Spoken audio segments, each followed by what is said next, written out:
Okay, this is AGL Self Evolution. I'm over here with Rebecca Summer, and we're going to talk a little bit about depression and emotional struggles and how to overcome them.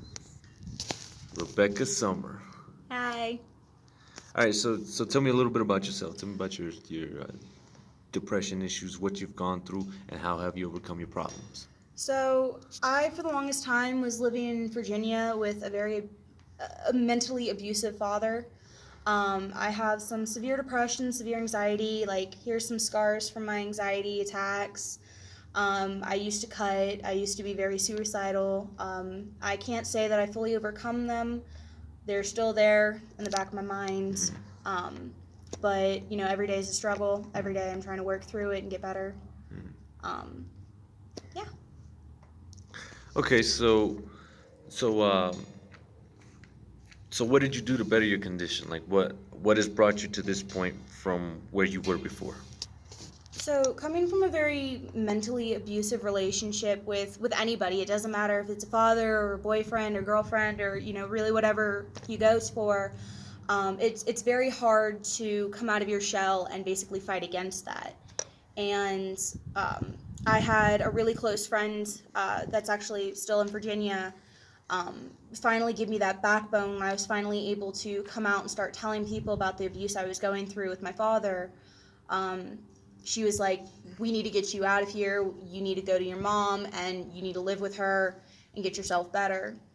And she made me promise a couple different things, like get a therapist, don't do anything stupid, kind of thing. And she ended up letting me borrow, because for the 2 weeks before I left Virginia, I was grounded. I didn't have a phone, and I'm 19. So it was kind of like a, why are you trying to ground me? It was really for him a control thing. He felt like if I had a phone, if I was able to make choices for myself, then he would lose me. And I ended up getting a phone from her. She gave me, full access to call my mom and get a ticket out here. I wasn't allowed to get a job. And ever since I've gotten out here, um, not only has my mental state gotten a little bit better because I'm in a more positive, very welcoming, and open environment, but I'm able to finally make the mistakes that I needed to make for myself to learn. I'm getting a therapist, I'm getting help for my issues. Why? Tell me the relationship between you and your father. Why? What is the problem? What does he do? What's going on? So, my father would try to keep as much control and manipulation on me as possible. He never drank. When he did, it was just an occasional fruity cocktail kind of drink, maybe once a month kind of thing. It was very rare when he did drink. But, I have some friends that wanted to go to the mall, and he'd be like, no, you're not allowed to. Or if it wasn't a straight up no, is when you go in, who's going to be there? Who's picking you up? Who's dropping you off? What time are you going to be home? Just basically a million questions. And if I was even able to answer all of those questions, and of course it had to be a week in advance, if I was finally able to answer all of those questions and get all the information, he'd still end up saying no, or on the very rare occasion, like maybe once every 20 times I asked, I was able to go. Um, and it was just constant. You have to clean the house, you have to cook. Ever since the age of 8, I'd been cooking and cleaning the entire house by myself. So what gives your life meaning? Like what makes your life better? What makes your quality of life better? What do you have to do to make yourself a better person? When I was still in Virginia, a lot of times I would just sleep to try to get rid of all the bad that was happening. Ever since I've gotten out here and I have actually started to get better in my struggle, it's really the fact that I have a loving family. I have a little brother who's constantly like, "Come on, get out of bed. Let's go do something fun. Let's go. Come on, let's just go out. Let's do something." I've been distracting myself a lot from my own issues. A lot of times, what also helps me is talking to my friends, helping them with their issues, even if it's like a boyfriend issue or if it's like, hey, I'm struggling with this math problem. Can you please help me? And it was just constant, like, distract myself from me. And a lot of that was because I was also afraid to come out of my shell and become a person that I want to become because of my father. But it was also that, if I can focus on something else, it's not there. But ever since I've gotten out here, I've realized no matter what you distract yourself with, there's always going to be that something that's going to bring you back to that depression. And So instead of just, you have to deal with yourself. You're dealing with the bad part of yourself and the good part of yourself, and you have to mentally you have to tell yourself, I'm not going back down that road. I'm gonna stay positive. I want a better life. yeah, it's pretty much that. You just have to learn to deal with it. You have to learn to actually talk to yourself and communicate with yourself like, hey, this is the plan that I want to do. This is what I want to do. What do I have to do to accomplish that? What small steps can I make towards that goal every day to try to get yourself to where you want to be? And of course, there's always going to be that struggle, but it's just that you have to push that aside and get through to it. And the best thing is to learn really what the cause of your depression is, what's really making you feel down, and try to find a way to fix that, to try to get better. For me, that always down was the fact that I wasn't able to do what I wanted. I wasn't able to do anything. I was constantly controlled and manipulated by my father to do something that he wanted, that I couldn't do anything about it. Now that I'm out here and hey, mom, I'm going to go to the park, I'm going to go for a walk, my friend wants to hang out, can you drive us to the mall, or whatever it may be, I can finally go out and not have to have these million questions answered to finally go do that small thing I wanted to. It was one of the best things about going to college.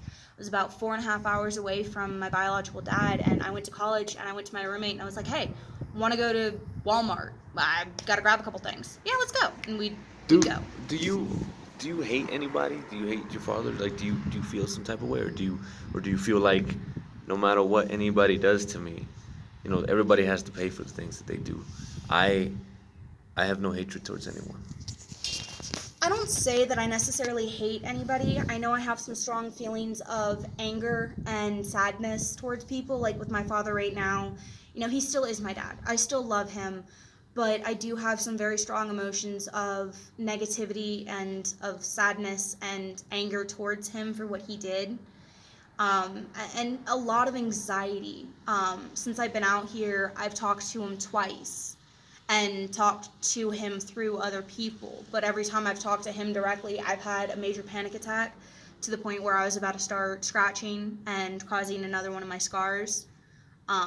And what I had to do was, just shut him down. I gotta go, I gotta go cook dinner, I gotta do this, I gotta go, I can't talk anymore. And just ended the call right then and there to prevent that panic attack from coming and to go put myself in a better mental state, in a better positive environment to try to get better. That's a good thing to be able to go from bad to a better position. If you had a friend, or if you knew, or let's say somebody was watching this video and they wanted to hurt themselves or commit suicide, what would you tell them to do so they wouldn't hurt themselves? So what I really would do is I would talk to them and try to figure out really why they feel that way. One of my friends was feeling like everybody she knew and everyone she cared for hated her. And I tried getting her to list reasons of why she thought that. What actions were they doing to prove that they hated her and everything like that. And when she really couldn't give me a real answer, it was just, oh, well, they just do. Well, why do they? What have they shown you that tells you they hate you? It's just kind of think about what that problem is. And then once you figure out what that base problem is, that whole thing, then start trying to figure out reasons of how you can better it, how you can get a better understanding. A lot of times it's just a communication issue. Someone's having a bad day, they just want to be by themselves. They just push you away and try to get away from you because they themselves are having a bad day. You feel like they hate you because all of a sudden they don't want to be with you. Well, it's not necessarily that. It's just they themselves are having a bad day, and you have to understand that. And the best thing to do is just kind of figure out really what your issue is, and then think about how it would affect you if your friend did that. And that's been the best thing for me. Is a lot of times, I was having a really bad day and someone was going off on me because they were having a bad day themselves, And I put a whole bottle of pills in my hand and sat there staring at them for a minute. And I was like, no, I've got, my pets at home. I've got my mom who I need to see. I've got, all these friends that would really care if I did die. I put them away and called my friend up and I was like, hey, can I come hang out with you? Are you busy? And he was like, no, I'm here. Come meet me. Come hang out. Let's do something. Because immediately he knew something was wrong. And I went out and ended up singing karaoke with like 3 or 4 of my friends. And Right. it was doing that, putting them away and calling a friend to get to a better place definitely is something that helps, even if your better place is playing music or going out with friends or submerging yourself into work. Do something to get to a better place. Do you think that maybe it's we have to balance ourselves mentally, spiritually, physically? Maybe if somebody meditated and controlled their thoughts would be the better medicine. If you are the captain of your ship, your soul, if the mind is the command center, then if you control what you think, then you control what you feel, right? You can trigger what you want to feel. Like if I want to release adrenaline into my body and say I'm gonna run 10 miles, mentally I will have to release that and then hype myself up. So therefore I control my body. I control what I think. Do you think that that would be the better step, or do you think it would be something else? I definitely think that if you have a better control, if you understand what triggers different things for you, that would help. There was this study. This one girl, she had a clicker, and every time she had a happy thought about herself, she'd click her clicker. And she was actually in my class, and she was a great girl, but she had some very, very deep issues that she needed to get help with. And her way of dealing with that was every time she had a good thought or somebody gave her a compliment, she'd click the clicker. And so it was just really funny sitting in class, complete silence, and all of a sudden you hear that clicker go on. You turn around, you look at her, and she's sitting there with a smile on her face. And that it kind of it's like the training with an animal. You train your brain to become happy whenever you hear a noise, and that's one way to help kind of set that. But it's definitely better if you can do that without that sort of noise, that trigger into it. But sometimes that's the place to start, and once you get that starting point and you start getting that clicker constantly, you can stop that clicker and go on to try to use your own mind to do that. It definitely helps to understand how your mind goes and try to be able to control in a way what you're thinking and what's going on. So you think that somebody could, in other words, they can they control their reality. So if they really want to not be depressed, they can do so. Like they can think, literally change how they think. I don't need these medications. I control what I am going to do. It's just like if I want to start a business, or if I want to do this, and people say, "Oh, he's not going to do it. He doesn't have any money. He doesn't know what he's doing." And then mentally you're like, "I don't care what they say. I'm going to do what I want to do. I forget them. I will accomplish what I want to accomplish."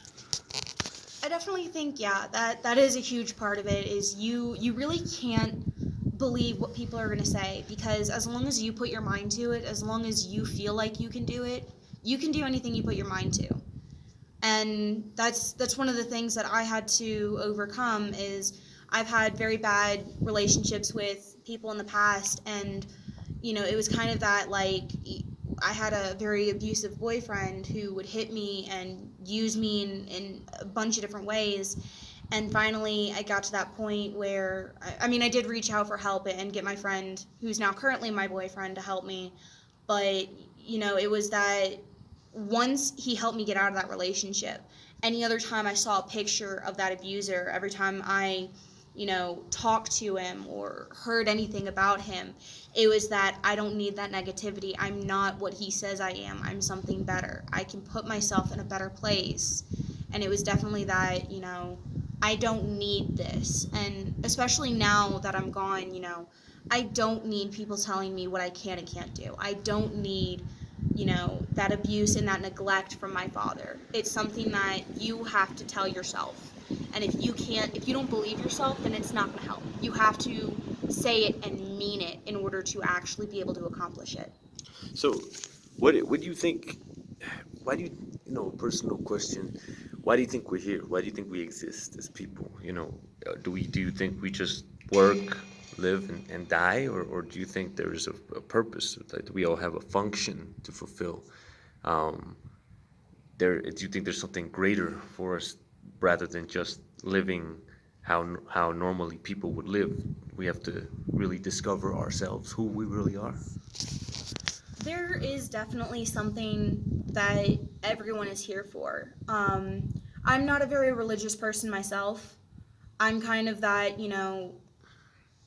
be there for someone if they need it. If they don't need it, still be there for them, still be there with them through thick and thin. You know, it's that everybody has something to do. There is that living and dying and that working, but during that time you're alive, there's something that you're here for. You might not know what it is. You might be doing it without realizing you're doing it, but no matter what, everybody has that special something about them. Like my friend who helped me get out of that abusive relationship with my father, I truly believe if I'd never met her, if we never hit it off as friends, that I would still be in that situation and it would have gotten a lot worse for me. Especially because I was showing him at the time, I'm my own person. You can't control me, but in my own way. And I realize now that I'm out here, what I was doing to try to tell him to screw off wasn't at all what I really wanted to do. I was doing theater major. I'd like to do it as a minor, but a theater major was basically a screw you to my dad because I was paying for my own college. He wasn't giving me a single penny. He wasn't even the co-signer for my student loan. That was all his mother, my grandmother. And, you know, that right there was telling him to screw off without doing that. But if it wasn't for the fact that I had Becca behind me to actually do what I needed to do, I truly believe that her purpose is to help people. She's been through a lot herself, and if it wasn't for her helping me, I would still be stuck. I wouldn't be anywhere I am now if it wasn't for her help. And it's that thing, like, she might not know necessarily that she did that much for me, but she might not know that's her purpose. But for me, that's her purpose. She's there to help me through thick and thin. I could tell her I'm feeling suicidal or I feel like I'm about to cut myself. I can go and talk to her and she'll be there to help me no matter what. She doesn't care, if I'm like, hey, I feel like I have to turn to alcohol or some sort of drug in order to feel better. As long as I reach out before I do that, she's there to help. Do you feel fear? Like, do you think that fear is part of overcoming depression? Fear holds you back, right? Some people say that anger is fear. Do you feel fear? I definitely feel fear, but I feel it in a different way than people. When I was with my father, I was raised to not feel fear. If there was something I was scared of, like a snake, for example, I used to be petrified of snakes. What he ended up doing was going to one of his friends that had a snake, and he taught me that fear is irrational, that fear should be conquered instead of shied away from. Mm-hmm. And I was raised that no matter what fear I had, to ignore it, to overcome it, to beat it. And so I don't necessarily feel fear for, normal phobias, but I do have a fear of being abandoned. And a lot of that comes from the fact that when I was young, my mom left and joined the army, and I never saw her. But another part of that is he would threaten me with leaving me. He would threaten me with, oh, well, if you're going to act that way, then you can just go live with your mother, who's a horrible person, who's this, that, the other thing. And that was just kind of part of it. And I have fears that I need to overcome myself, because I'm a strong believer that if you have fear, it's going to hold you back. But it does take a while to get over fear. I am very fearful of my biological father. And Do you think fear is an illusion? Do you think it's just a paper thin wall, and once you overcome it. You're like, well, that wasn't that bad. A little, yeah. It's more of this wall. You think the worst is going to happen, and you think that if you do anything with that fear, so going back to the whole snake thing, if you feel like, if you even go near a snake that you're going to die, it's going to bite you, you're going to die, then you're just going to be constant fear. You're going to be constantly hitting that brick wall and running away. Once you conquer that brick wall, once you're over the other side of that brick wall, you'll be able to do so much more and be able to accomplish so much more. So something that I need to work on is my fear of my father. Once I get over that fear, I won't be scared to go back to Virginia. I might actually be able to go back to my dream college in Virginia. I might actually, if my boyfriend decides to move into an apartment in Virginia and not come out to Colorado, then, I might not be scared to go move into a place in Virginia because I'm scared of my biological dad. I definitely believe that fear is irrational, but there is rational reasons behind it. My stepdad will go to pat me on the back or doink me with a paper towel roll on the head, and I'll flinch away from him because I'm scared. I feel like he's going to hit me, but I know deep down he's not. He's just trying to mess with me or give me a good pat on the back, like, you did a good job, I'm proud of you, kind of thing. But it's still that, I'm going to get hit, that I still cower away from it, and it's something that once I overcome, I feel like I can be a little bit more normal in my own way, but it's still that it takes a while to be able to come over Right. that brick wall. And once you do that, you'll be able to do so much more. We are emotional creatures, right? That's where our power comes from, is from our emotions. It's our drive, right? That's what gives us the will to do things. Would you agree?